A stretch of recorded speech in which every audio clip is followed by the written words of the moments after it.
Today on Western Sports Roundup, we have breaking news as we turn our attention to the story that is on everybody's mind right now in Texas and Oklahoma, across the central part of the country. The equine herpes virus. How is it affecting the rodeo world? How is it affecting horsemen and women across the country?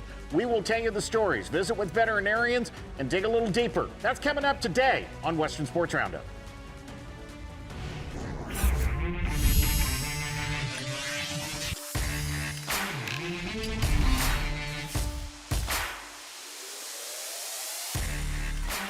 Welcome inside of our Cowboy Channel studios here in Fort Worth, Texas, and we want to say welcome to Western Sports Roundup. I'm Ty McClary alongside Steve Kenyon, and as Steve just told you, we're kicking off the show with some breaking news. It has started to develop over the last day or two in the world, not only of professional rodeo, but in the Women's Professional Rodeo Association as well, and it is our Kubota top story of the day. Thanks to Kubota, together we do more. But Steve, the equine herpes outbreak, it is taking place not only in Texas, Oklahoma, Kansas, kind of some neighboring states, and it has led to some cancellation of some events that we want to tell you about. And we want to do our best on today's show to give some people some information, maybe answer a few questions if we can. Barrel Futurities of America in Guthrie, Oklahoma canceled late yesterday evening. The San Antonio qualifier in Uvalde, Texas has been canceled. So has the Prairie Circuit Finals, so has the Stockyards Pro Rodeo.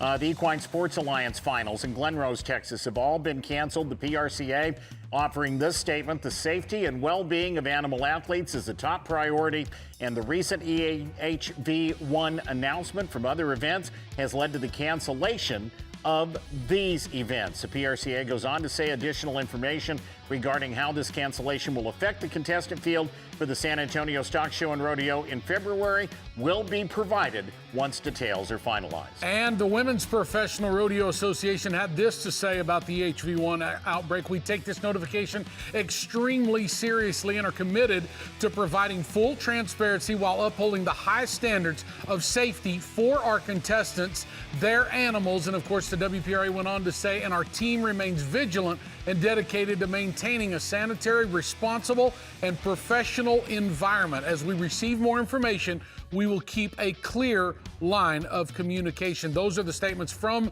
both the PRCA and the WPRA and the Women's Professional Rodeo Association. So that's really what this show's all about today, providing a clear line of communication. We will visit with a couple of different veterinarians and try to provide you with as much information as we can at this moment about how horsemen and horsewomen who were in Waco at the WPRA finals, who were at the Lazy E in Guthrie, Oklahoma at the BFA finals, who have been at some of the events that have been affected, how those horsemen and horsewomen should be responding at this moment to the EHV1 virus. And we begin our show this afternoon with the state veterinarian from the state of Oklahoma. And it's my pleasure to welcome Dr. Rod Hall to Western Sports Roundup. Dr. Hall, nice to have you. You're welcome. Happy to be here, and thank you all for having me. So, Doctor, let's get right into this. This EHV1 issue popped up on all of our radar really quickly over the last couple of days. Tell me what your role is in the state of Oklahoma, and from your perspective, what should folks know right now? Well, we're working with the event, the barrel racing futurity event at the Lazy E Arena. We just became aware of this yesterday afternoon and started communicating with them. And during that time, we were made aware of a couple of horses that were at the event that started showing some neurologic signs. So they were transported to our veterinary teaching hospital at Oklahoma State University, where they were hospitalized and tested. And our lab up there at the university worked, into the night to get us results by about 9 o'clock last night, and did confirm that we did have those two horses were positive for equine herpes virus. So consulted with the event manager and the venue management, and ultimately the event decided that the best thing to do to try to protect the horses was to cancel the event. We really didn't have a place there at the event where we had room to quarantine or isolate. It just wasn't practical. So after consulting with some other folks that have dealt with these type issues before, we decided the best thing was to go ahead and ask the participants to go home and isolate their horses at home, away from any other horses, and just begin monitoring them for any signs of the disease. We felt like the best thing was to, rather than keeping everything bunched together there in the grounds and potentially spread virus a lot more, we thought it was better to go ahead and get them out of there and get them home. Dr. Hall, this is obviously affecting a few states, not only Texas and Oklahoma and Kansas, maybe even a couple others neighboring away. This story continues to develop. And of course, we're all trying to do our best, not only to inform people on what they should and shouldn't do, but to give them kind of the advice. And that's what you guys are doing, obviously, from the state level. But with that being said, Dr. Hall, I'll ask you this. What is the state of Oklahoma outside of, say, talking with the folks at the BFA and the Barrel Fraternities of America to cancel that event? That was the best interest. What else is going on in your state of Oklahoma to try to get ahead of this? Well, as I said, we are just working with the contestants that were at this event, and also ones that were at the event in Waco that did not come to our event in Oklahoma. We're working with them to kind of keep track of their horses, asking them to notify us if they have any symptoms of disease. We're also talking to a lot of the other equine folks that have events coming up and trying to help them make their best decision on whether to go ahead with their event, what the risk is to them. Obviously, there's different types of events and different classes of horses. So some have much less risk than others. So we're just trying to help our industry folks in Oklahoma make the best decisions they can to keep their equine athletes safe, but at the same time, maintain continuity of business if we think it's possible at all. Doctor, Oklahoma is a big equestrian state. Obviously, Texas is a big horse state. Your the state to the north of you, Kansas, big into the horse industry. How much coordination is going on between you and your counterparts in other states around the country? And like I say, we're so early in this that we're still kind of pulling things together. But we did earlier today, we had a meeting with all of the state veterinarians and many of their staff to just make all of our counterparts in other states aware of what was going on here, locally and regionally. We got a lot of questions from them because obviously a lot of them had horses that were at these two events. And we just answered their questions and tried to help them understand the steps that we were taking. Texas got a little bit of a head start on us, knowing about their event. So they are already sending out a list to the states of horses and contestants at that event in Waco. We are beginning to do the same thing here. I'd say we've had great cooperation between both the Lazy E Arena and the Barrel Race Futurity folks, and they worked hard to get us a list of all the contestants and where they came from as soon as possible. And my staff is now going through that and sorting that out, and we're beginning to get list of contestants to the different states. There were 28 states that sent horses to our event here in Oklahoma, as well as 4 Canadian provinces and one. I don't know if this horse was from Brazil or the owner's from Brazil, but we had one address in Brazil that had a horse here. Dr. Hall, as this continues to develop, I know it's very early on that we're just now kind of finding out a lot of this news here over the last day or two, and it's going to continue to develop the rest of this week through the weekend and into next week. But for now, what do you feel like, what can we tell folks at home? And I guess this is kind of a two-part question, because I was going to hit you with this as well. When folks have events planned, the last thing you want to do is cancel something. That's hard on everybody. But do you agree that as of right now, with the news that we know for now, it's probably the best thing for some of these events to get canceled, say this upcoming weekend, because that is the best thing, right? For folks to stay home and almost kind of quarantine their horses themselves. Am I right in saying that? No, I think you're correct, especially horses that are barrel race events, or even some of the roping events. I understand that there was a breakaway event at that same venue that the barrel race in Waco had. So any events that would cross over from those types of horses, I think are at increased risk. So it's hard for me to tell someone to cancel, but if they're in a high risk category, I think it is best for the contestants and the horses, and we just need to try to do the right thing.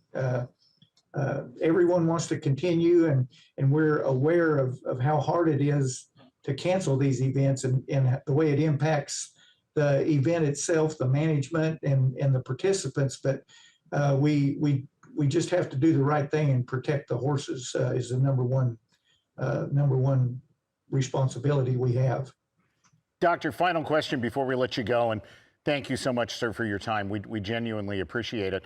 You made the comment about people from 28 states and 4 Canadian provinces that were at the Barrel Futurities of America event. People from all over the country were in Waco at the WPRA event. This may not be an answerable question. How do you work alongside your counterparts? How do we keep this contained? What is next, I guess, on your radar as you try to deal with the potential fallout from this?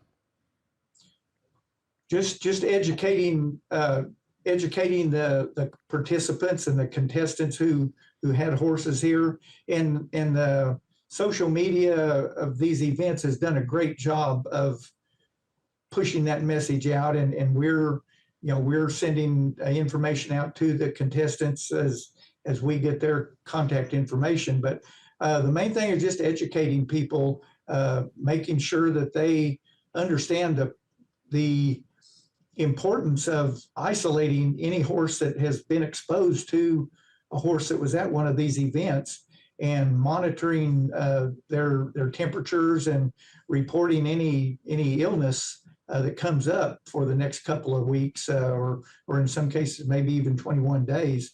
That's how we can stop it, is stop moving those horses around.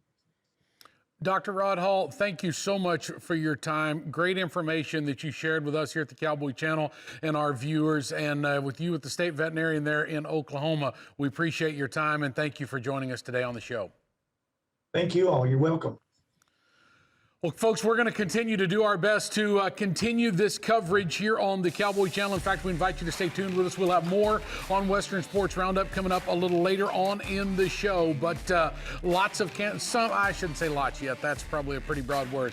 Some cancellations being reported, and we will continue to give those as we know as they come about. As we continue here on the show on Western Sports Roundup, Stetson Jorgensen, PRCA steer wrestler, he's headed back to the National Finals Rodeo. He's going to do it on a different horse than what we've seen him before. That'll be coming up later. And we will take you to the Indian National Finals Rodeo. Megan Lunak, this year's breakaway roping champion, but there's a big-time story behind the scenes on her journey to that title.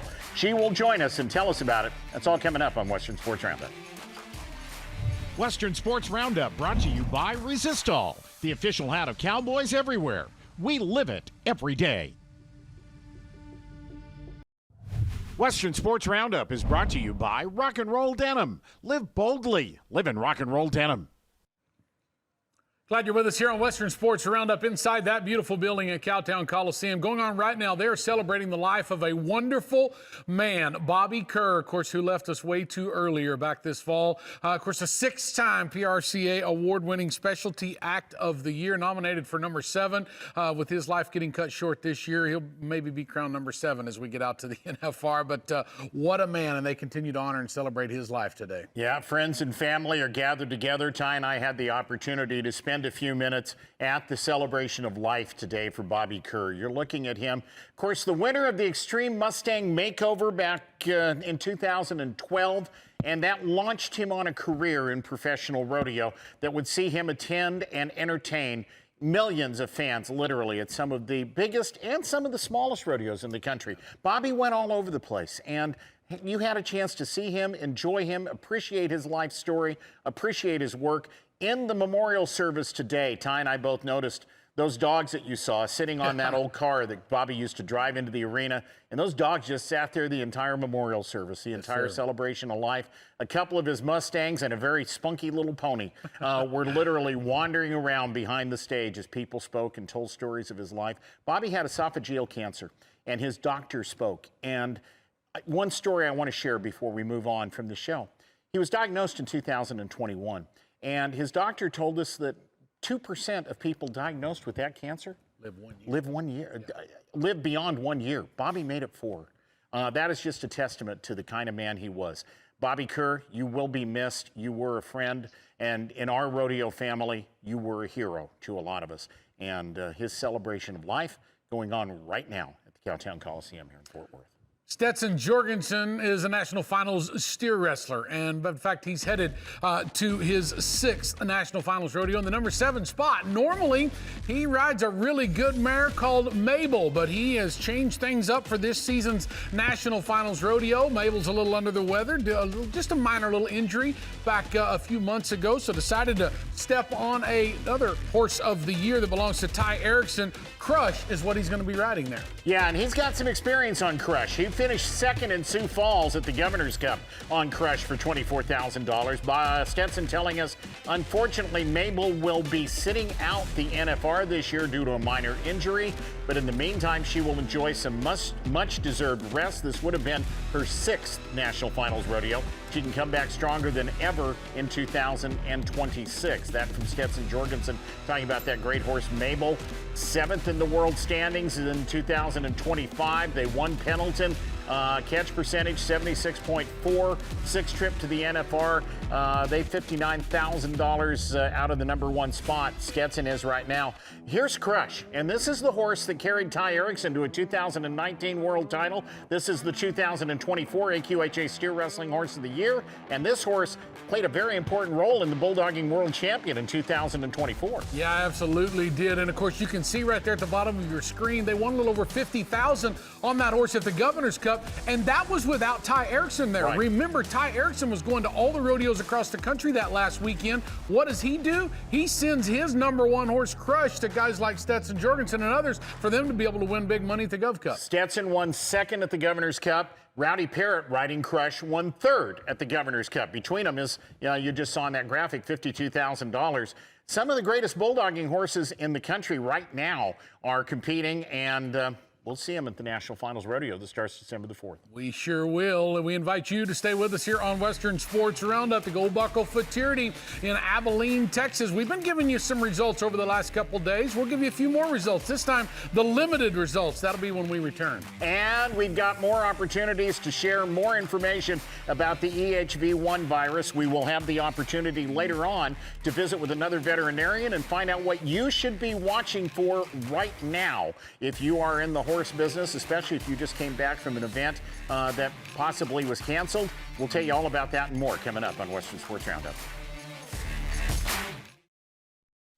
Western Sports Roundup brought to you by Valley Vet. We continue here on Western Sports Roundup with our developing story with the equine herpes virus that has broke out, the EHV1. We'll have a little more of that coming up here on the show. There is some rodeo events, some pro rodeo events that have been canceled. We will continue to update you on those events as we get the news here at the Cowboy Channel. The Barrel Fraternities of America, one of those events that got canceled over the Lazy E. Here's what they had to say throughout this situation. We have worked closely with both the BFA board and Lazy E management to stay fully informed and aligned on all developments. And of course, the BFA going on to say we are deeply saddened by the reports of affected horses and extend our heartfelt concern to those who are dealing with illness or loss. The well-being of the horses entrusted to us and the trust of our consignors remain our highest priorities. That is from the BFA. And from Elite Barrel Racing, both the Elite Barrel Race and WPRA are actively cooperating with the Texas Animal Health Commission as they continue their investigation, and we will follow all recommended guidance to ensure the safety of every animal and individual. Our team remains vigilant and dedicated to maintaining a sanitary, responsible, and professional environment. As we receive more information, direction, and our restrictions from the TAHC, we will keep a clear line of communication. That is from Elite Barrel Racing. So this is Sharon Hall. She is a barrel racer riding a horse called Hello Stella. And if you follow Sharon on social media, Hello Stella is one of the horses that has been infected with EHV1. Sharon posting on Facebook that she is asking for an awful lot of prayers right now. That horse has had an impact, and you see this quote, Ty, Stella is a fighter, and God will get her through this. The next 2 days are crucial for her. Sharon, a big believer in prayer, says stay home, monitor your horses, quarantine those at the events from your home herd, take their temperatures morning and night, and be proactive if you see any signs. Those are the best pieces of advice that any horse owner could be following right now. Absolutely. And of course, our thoughts and prayers with Sharon and her great horse, Stella. That is one of the most winningest barrel horse mares in the futurity industry for sure. $445,000 in her futurity year and over $1 million now in her career. That is what Hello Stella has done, and so that's why we wanted to take a moment and highlight Sharon and that great horse. And our thoughts, Sharon, and our prayers are with you and Stella. Speaking of some of the big money across the country right now, the Gold Buckle Futurity's World Finals in Abilene, Texas, they paid out some big money last week, and of course they had lots going on out there. We've been talking about it here over the last couple of days, so we wanted to share with you maybe a little bit of what went on in the team roping side of the limited division. On the heading side, oh yeah, that's a world champion cowgirl right there. That is Jackie Crawford. Her horse, Itchy's Brown Gypsy. They won 2 rounds in the limited heading, and here's the thing, Steve,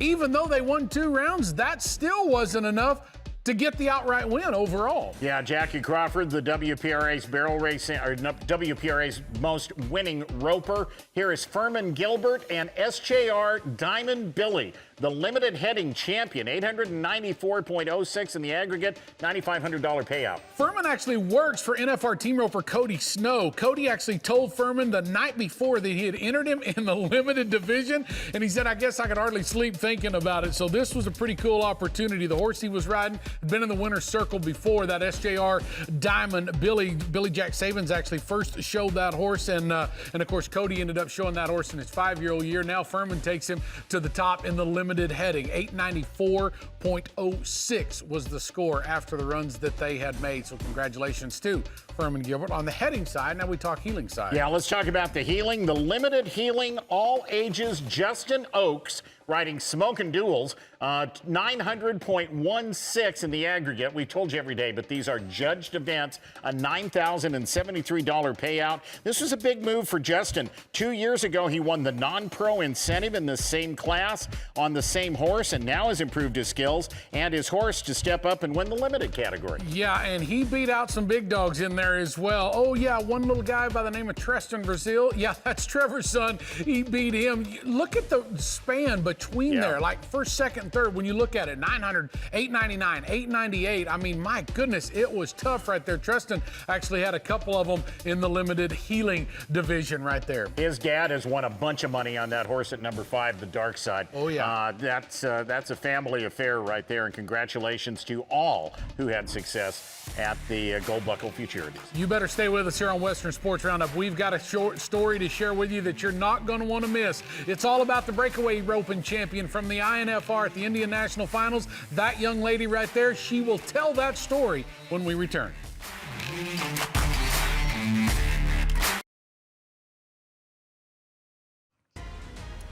Cowboy Channel's pre-NFR coverage is brought to you by Ariat. Ready, set, ride in boots and jeans that work as hard as you do. This doesn't faze me anymore. Like this has never fazed me. It's just, all it is people that don't know me. Like this is just, I've never met anybody and spent time with somebody that has written this. There's only been one person. There's been one f***ing person that I've known that has said something like this about me. And his name is...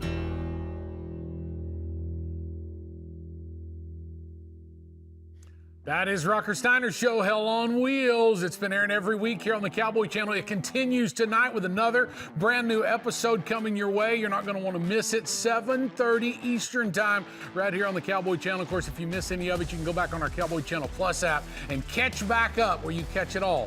Hell on Wheels, presented to you by Boot Barn. Welcome back inside the Cowboy Channel studios in Western Sports Roundup. I want to take you back to about a month ago at the South Point Hotel and Casino in Las Vegas and the Indian National Finals Rodeo. The INFR coming to a conclusion, and among the champions crowned this year, Megan Lunak, who won the breakaway roping. You're taking a look at her victory lap right here. In an SI.com article about Megan, they wrote that while the fans watched that victory lap at the South Point, they probably did not know the backstory of everything that went into making that victory lap possible. Well, here to tell us all about it is Megan Lunak from her home in Montana. Megan, welcome. It's nice to have you. Thank you for your time. Thank you for having me. I'm honored. I want to start by taking you to that victory lap. How did that feel? How did that moment feel for you when you became the champion of the breakaway roping at the INFR this year? You know, the funny thing is I was second high call, and when they declared me the world champion, I wouldn't believe it. I looked at the scoreboard and they're like, I was like, I got to make sure I'm the world champion before I do this victory lap, because I've been waiting for this victory lap since I was 12 years old. So I had to triple check that scoreboard in the South Point Arena to make sure. And then everything that I worked hard for just came into fruition, and it was the best feeling of my life. And I don't know if I can ever replicate it, but I am so proud that I finally conquered this goal. Megan, and I felt it in that victory lap. Sorry about that. I kind of interrupted you there, but you've been roping for a long time, whether it's team roping, whether it's breakaway roping. You grew up on the ranch. But this year at the Indian National Finals Rodeo, things were a little different to compete this year and end up winning. Tell the folks at home a little bit about what happened this year. You know, this year was a very true testament to how strong my family is and the things that we've endured. We've suffered 6 major losses from January to May in our family. So a really tough year, compound grief, close family members. My uncle, Scotty Auger, passed away in March, and it just was the worst thing that could have happened to our family. So I didn't have rodeo in my radar. I was working in New Mexico on a film as a stunt woman, and I was lucky enough that I was home in time for my hometown rodeo, the North American Indian Days Rodeo in Browning, Montana, which was also an automatic qualifier to the INFR. So I threw all my chips in the one arena here in Browning, and I ended up winning my hometown rodeo, and that got me my qualification to the Indian National Finals Rodeo, where I got to walk away the world champion breakaway roper. You know, there probably aren't a lot of stories of somebody going to one rodeo during the course of the year and walking out of there as the INFR's world champion. On top of all that, you have had to overcome an issue where a few years ago in a team roping accident, you lost your right thumb. How difficult is that for a breakaway roper to overcome? You know, it's looking back, it was a big challenge. Like right now, I think, oh, it's not that bad, but it was a huge challenge. I just talked to a group of high school students about an hour ago about it. And it was, a lot of it was just the confidence that I had in myself was slipped away when I lost my thumb. I didn't know if I was going to be competitive breakaway roper. And that's, I live and breathe breakaway roping, but thank goodness for Joe Beaver. I had went to his school the year before in Montana here, and I called him. I cut it off in June, right after I graduated from college, and life was just starting to kind of pick up for me, and I cut it off. So I called Joe. He said, well, I'm going to work on it, and then you're going to get to my school when I get up to Montana. So what Joe did is he taped his thumb to the palm of his hand, and he taught himself how to rope without a thumb, and therefore he could show me and give me tips on how to rope thumbless. So without Joe Beaver, I don't really know where I'd be right now in my roping career. Megan, without taking 30 minutes to explain this, but kind of explain a little bit what it did actually change for you, because obviously we're talking about your roping hand and a thumb. I'm holding my hand up there where everybody can see, but you take that away, that takes a lot of guidance as you swing that rope through the palm of your hand.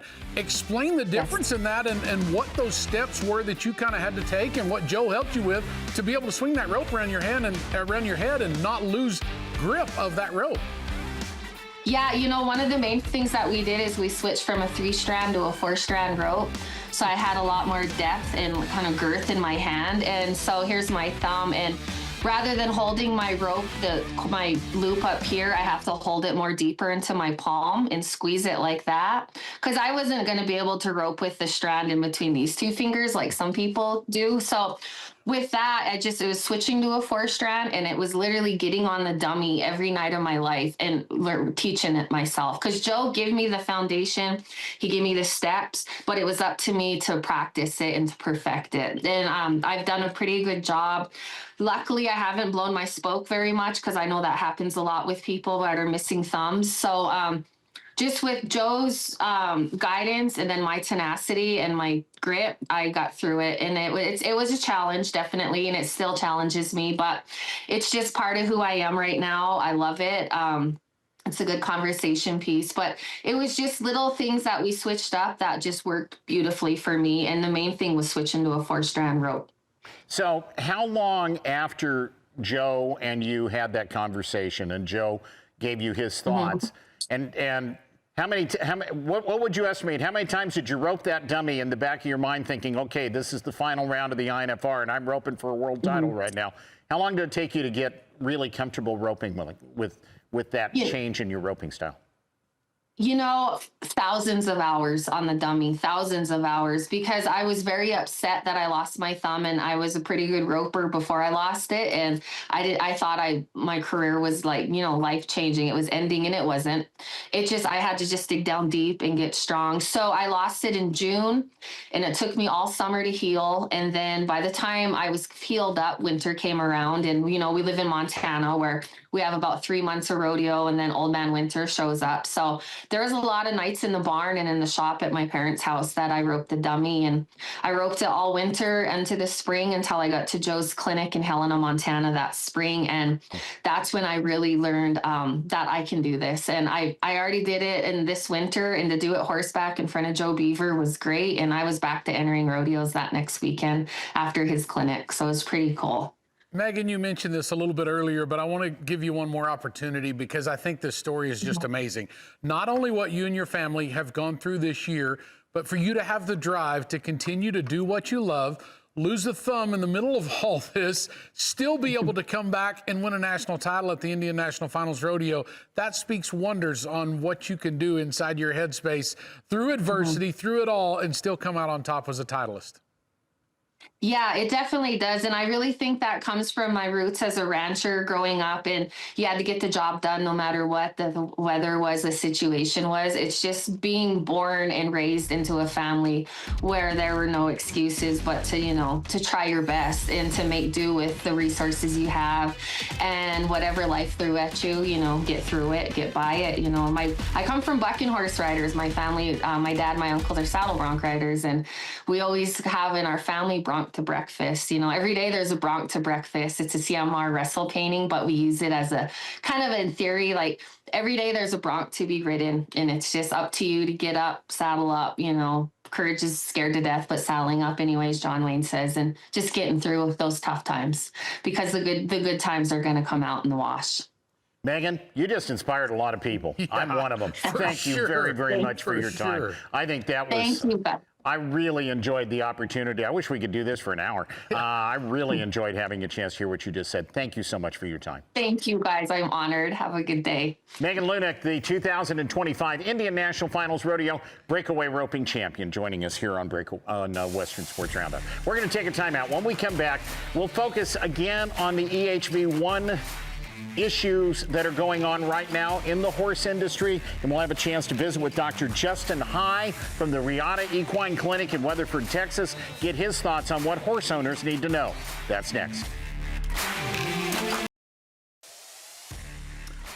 We continue our story here, the developing story of the equine herpes outbreak that's taken place in a couple of the states here neighboring not only Texas, but Oklahoma, state of Kansas, and others. As we continue to relive all this for you, we're trying to do our best here at the Cowboy Channel to give you the most information that we possibly can to help horse owners all across the country that may be affected by this, or quite possibly could be affected by this. We now invite in from Weatherford, Texas, and Rodeo Equine, that is Dr. Justin High. joining us. First off, Dr. High, thank you so much for taking time. I know vet clinics across the country, and especially in these couple states neighboring here in the state of Texas, you guys are super busy and probably getting inundated with phone calls and messages. So thank you for doing this. Dr. High, I would like for you to start off simply by just explaining kind of the basic generic part of what equine herpes EHV1 is for the folks that out there that may have that question. You bet. And that's where we need to start to understand what we're talking about here. Equine herpes virus, there's two types. There's EHV1 and EHV4. And there's three manifestations of those, or three clinical symptoms of them. The most common one is the respiratory form, the rhinitis, rhinopneumonitis, and that's what you get your flu rhino vaccines for, and that's what it's mainly intended for. There's also a strain of that affects mares that can cause abortion in the last trimester of pregnancy.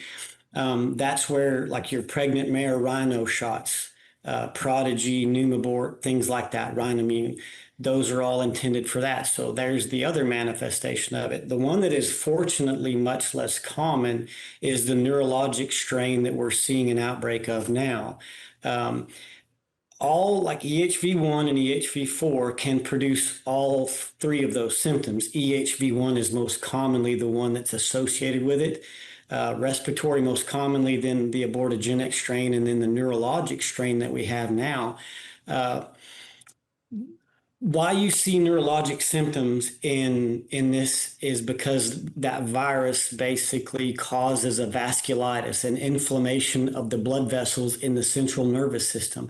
So that in turn produces clots, and it produces irritated blood vessels, and that's why you have blood clots or thrombotic events inside the brain and spinal cord, and that gives you the neurologic symptoms. And depending on where they settle out and how severe they are, that determines what your horse looks like.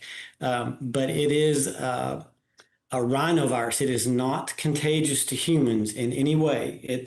From a herpes virus standpoint, there is no communication between species on this, just horses. So, doctor, let me follow up on that then. What should horse owners be looking to right now? Particularly, I told you when we started, we just had 3 horses come home from the Lazy E and the BFA.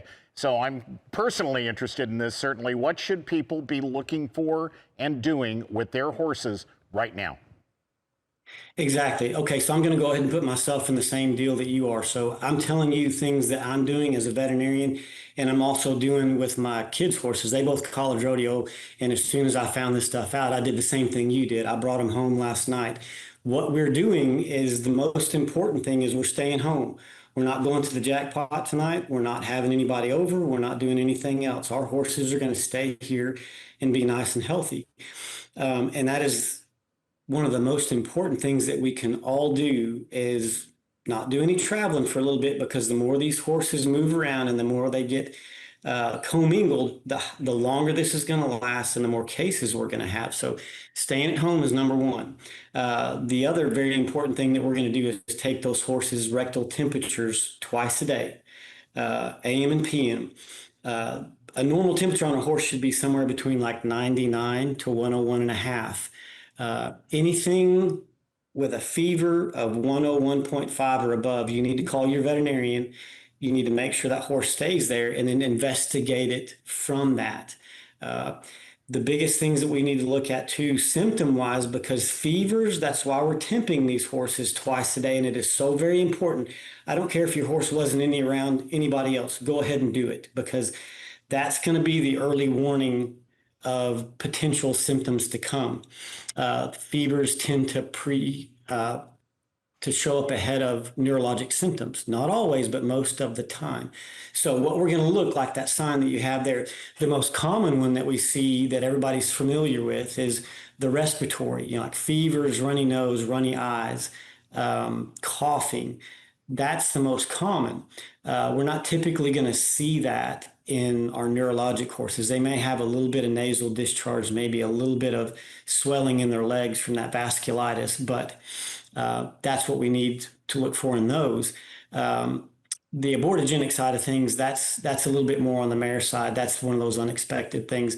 But from a neurologic standpoint, what we want to observe in our horses is weakness, inability to rise, loss of tail tone. A lot of times these horses will be dribbling urine because they lose the neurologic control of their bladder.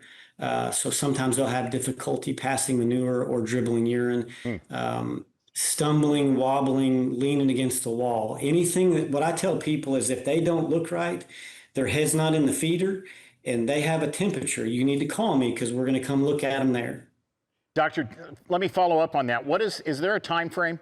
Is there a time whereby you can think, okay, my horse has been home for however many days, no symptoms, we're okay? What is the time frame on all this? Ideally, like if we want to go farther out, 10 days, that's usually the longest incubation period of the disease. So let's say from when we have exposure, there can be symptoms within the first 24 hours. Or within 24 hours. It's kind of rare. Most of the horses that you're going to see are going to be in that 4 to 6 day window of the incubation period. It can go out to 10. I'm not saying it can't be 14, but if you can get out to like 10 to 12 days and not have any symptoms after maybe being exposed, or especially after quarantine, then I have a really good feeling about those horses. Dr. High, before we let you go, I want to give you the opportunity to let people know you guys are right here in Weatherford, Texas. So lots of horses in this area, the Fort Worth, Weatherford, Stephenville area. Are you guys available? I know you're busy, but are y'all available for calls and questions and messages? Can they reach out to y'all at Rodeo Equine for any kind of questions that they may have? Yes, sir. Of course, we're trying to do our best with that. And this is one of those times where correct information is the best way to do things. So whether it's us or your regular veterinarian, you need to make sure that you get your answers from them. Another really, really good source of information is the AAEP, which is the kind of the governing body of equine veterinarians. And they have, I think, a 12-page document that does a great job of explaining all the details of equine herpes virus, equine rhinovirus, in terms that we can all understand. It is not a specific veterinary document, but anybody will be glad to call, visit, do the best we can to take care of things, because the more everybody knows what to do the right way, the faster this is going to go away, and then we're all just going to go back to life as normal after this. Boy, and I'm looking forward to that. The sooner the better. Dr. Justin High from the Rodeo Equine Clinic out of Weatherford, Texas. Doctor, we could have gone on for an hour. I wish we had more time.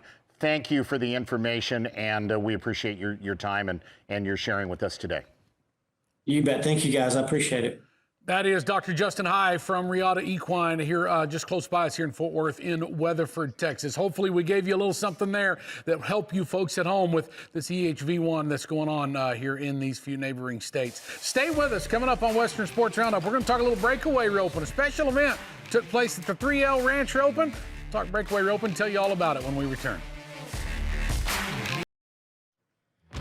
Well, here comes your Vetericen Top 3 headlines brought to you by Vetericen. Clean, treat, heal. The Gold Buckle Futurity in Abilene, Texas wrapped up last week. The limited heading was won by Furman Gilbert. The limited healing over on the healing side. Justin Oaks got that championship. Congratulations to all of them in Abilene. Yeah, at the Cowtown Coliseum in Fort Worth, Pro Rodeos remembering the great Bobby Kerr, 6-time Entertainer of the Year. His celebration of life going on today at the Cowtown Coliseum. He passed away in September, cancer at the age of 67. And the EHV1 outbreak under investigation. Events have been canceled and postponed, and we can add an event to that list. The Kimes Ranch $1 Million Breakaway Roping, and CN Productions announcing that the Kimes Ranch $1 Million Breakaway, scheduled for Thanksgiving weekend, is being postponed and rescheduled to December 15th through 21st. That is right after the Wrangler National Finals Rodeo. If that date does not work because of the EHV1 outbreak, they will move it to the spring. We'll have more information for you tomorrow. Well, a big event down in Granbury, Texas just took place. That is the 3L Ranch Roping. It was some breakaway roping. It was quite a bit of stuff, actually. Our very own Maggie Burke was there as she tells us the story. Hey guys, today we're here at the 3L Classic. One of the best breakaway roping and calf roping jackpots of the year right here in Granbury, Texas. We try to do the best we can and get everybody here that we can, and just put on a good jackpot for everybody to come and rope before the finals. Who's your pick? Well, that's just kind of common. Okay. Real original. Haley Williams. Who's your money on today in the breakaway? Ooh, it's going to be a tough one. I'm going to have to go with Cheyenne McCartney. Ooh, solid pick. Yeah, Solid pick. Good pick.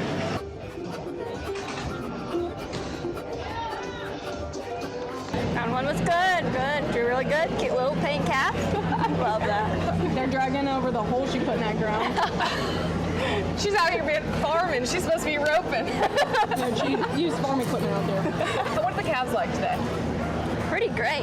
Yeah. They're letting all these girls show off their talent.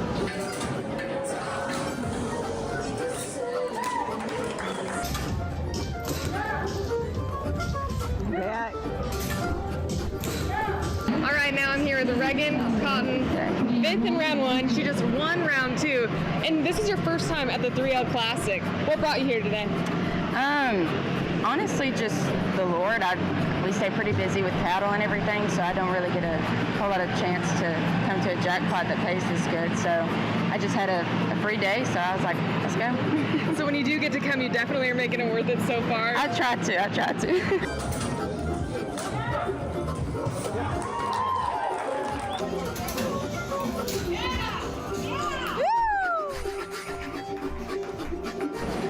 Thompson was your 2024 3L Classic champion, and this year, 2025, she just won round 3. The first 2 rounds didn't go quite as you'd hoped, so what was your mindset going into round 3?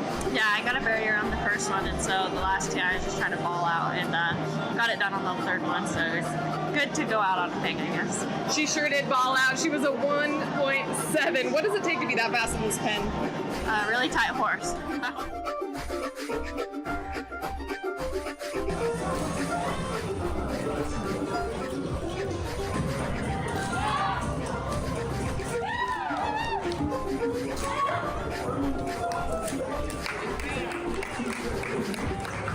All right, Maddie Jacobs, not only does she win round 1, but she wins the entire breakaway at the 3L Classic in 2025. How are you feeling right now? Really good. Like I was telling you earlier, I'm so glad to have some confidence going into the finals and be roping sharp and consistent.